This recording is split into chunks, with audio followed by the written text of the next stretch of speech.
guys, welcome back to another Bums Blitz video. I'm your host, The Bum. If you haven't already subscribed to this channel, please do that. Just click the little red button down below, and while you're there, click the thumbs up because you know the video is going to be good. Alright, so we're going to get right into Week 6, sit and starts. Hopefully we get something better than last week. Actually, no, we did pretty good last week, so I'm going to take that win. Alright, let's get right to it.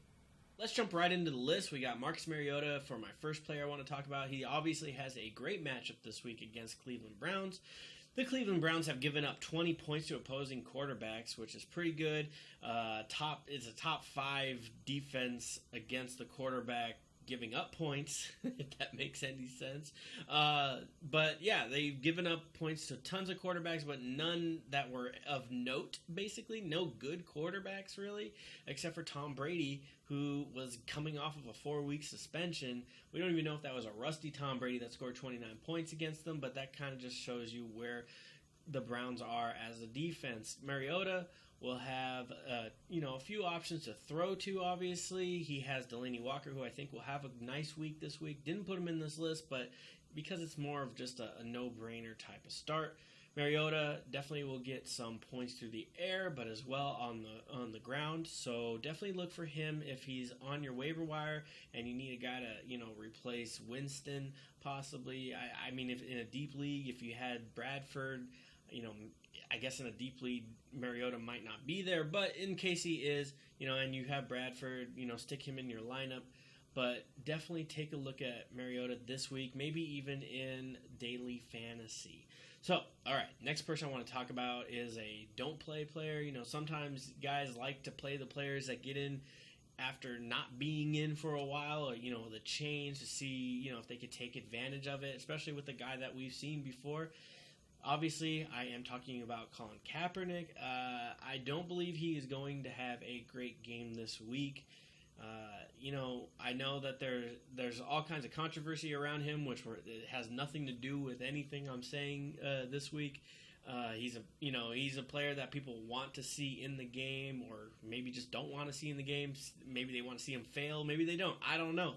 But this week, going up against a top 3 defense, going cross country, I don't see this turning out very well for him, at least this week. I think that he can have good games. He's had positive games in the past, obviously with the interception problem and making decisions. He's more of a half a field type of guy. It won't suit him too well against a top 3 defense this week. So definitely do not play him. There's probably not a lot of people who have, but maybe they were thinking about taking advantage of him in a Fanduel or a DraftKings type setting. I just wouldn't this week because he's not in a great situation. First week back, kind of throwing him to the wolves, and I don't like him. So, also, little quick play, Russell Wilson going up against Atlanta. Atlanta's defense has played a lot better, but they've had an extra week to study for it and watch film. I do think that Russell Wilson is a person that you would like to play this week, especially in like a FanDuel type thing. I don't believe that it's going to be a blowout type game, but I think they're both going to score. So definitely look for him. Also because Russell Wilson has kind of been struggling as of late. Well, he's now, he's probably going to be much healthier than he has been the last couple weeks with the ankle. So I wouldn't worry. I get a lot of questions about him, him or Andrew Luck, or him or whoever. I have never been the one to say sit Russell Wilson. Haven't been worried about him. Still not worried about him. Going to play him this week if you have him. All right. Next up, wide receivers. We got Sammy Coates. He kind of jumped on the scene last week, but for since the beginning of the season, he has been making plays. I think the stat was he's made a 50-yard play in the first 4 or 5 games. In each one of the first 4 or 5 games. So, that's always good. They're looking for somebody to take the place of Martavius Bryant.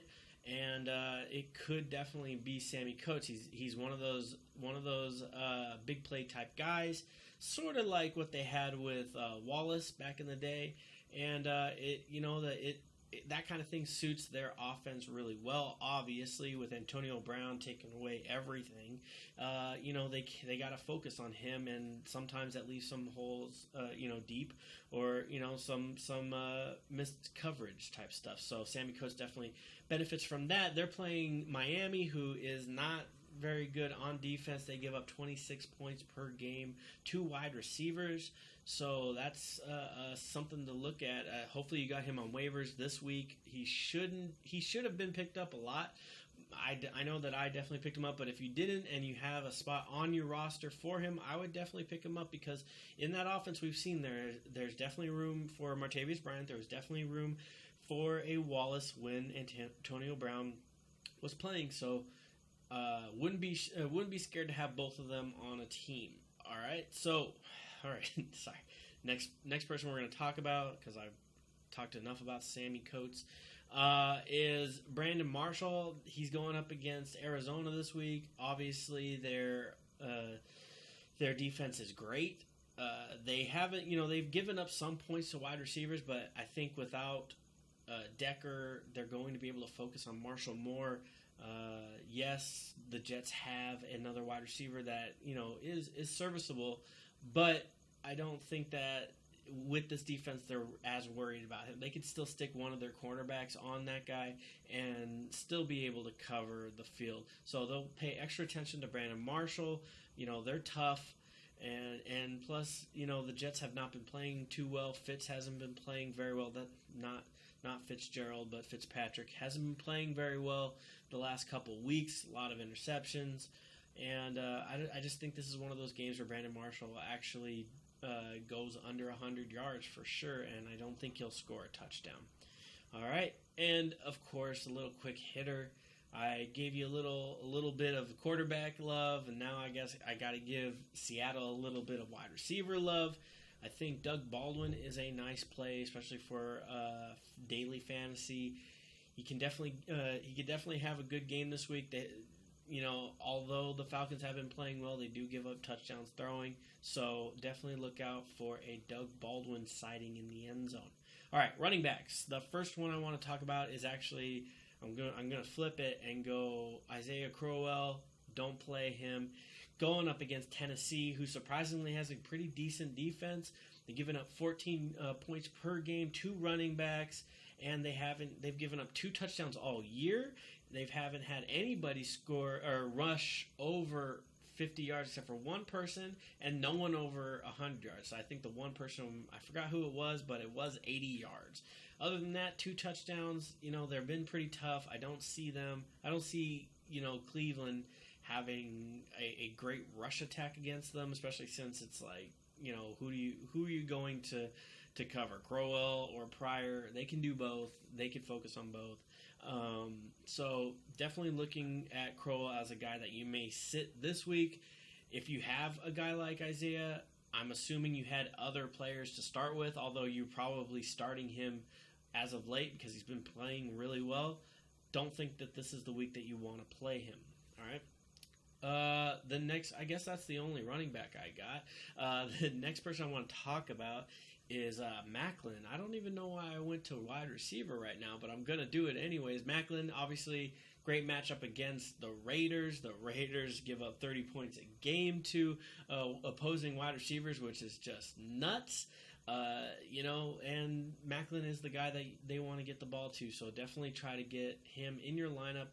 I know that I have him in on a lot of teams where he's either my 3rd or 4th wide receiver, so it is a question mark whether or not he is starting, especially in like ESPN leagues where you only play like 2 wide receivers. I would definitely put him in this week. All right.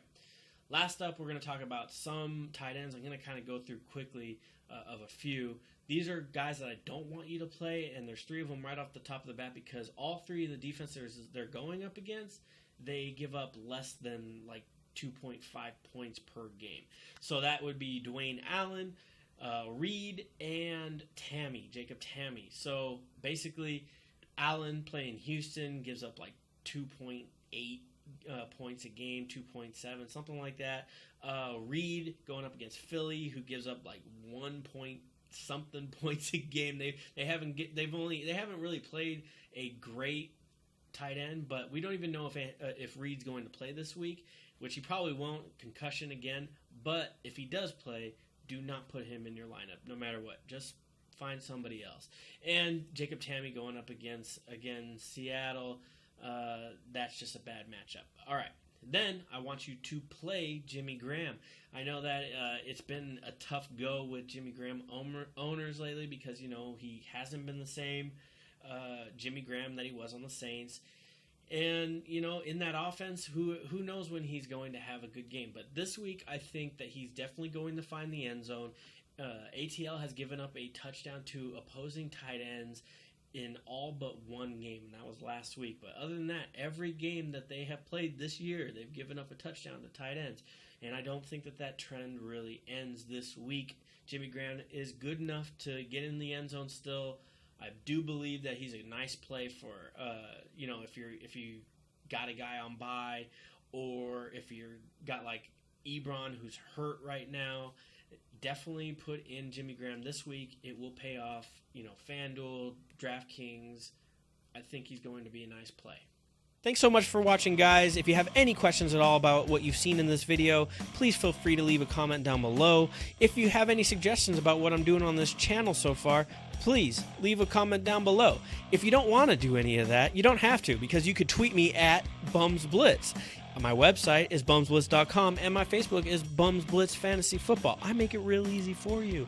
If you haven't already subscribed to the channel, please do that. Just click the little red button down below, and while you're there, click the thumbs up. Give the video a little love because it deserves it. Anyways, until next time, I will see you guys later.